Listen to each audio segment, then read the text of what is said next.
Guys welcome back to my channel and good morning সবাইকে। তো সকাল সকাল স্নান টান কমপ্লিট করি তোমাদের সাথে দেখা করতে চলে এলাম। তো তারপরে স্কিন কেয়ার কমপ্লিট করলাম। সকালবেলা ছিল হচ্ছে ওই ব্রেকফাস্টে ডালের বড়া, আর তার সাথে ছিল কুলেখাড়া পাতার রস। মোটামুটি বেসিক্যালি আমি প্রত্যেক দিনই খাওয়ার চেষ্টা করি, যেদিন যেদিন বাজারে আর কি পাওয়া যায়।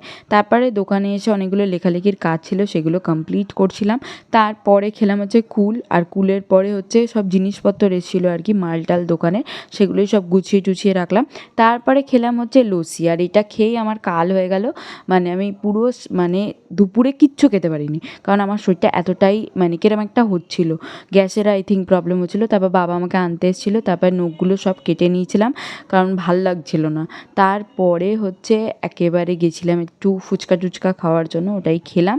তারপরে ঘরে চলে এসেছিলাম, আর কিছু কেনাকাটির ছিল। তো এরমভাবেই সারা দিনটা কাটালাম, ডিনার কমপ্লিট করলাম। তো ভিডিওটা ভালো লাগলে থাকলে লাইক করে দিও, চ্যানেল ফার্স্ট টাইম থাকলে চ্যানেলটা সাবস্ক্রাইব করে দিও। টাটা।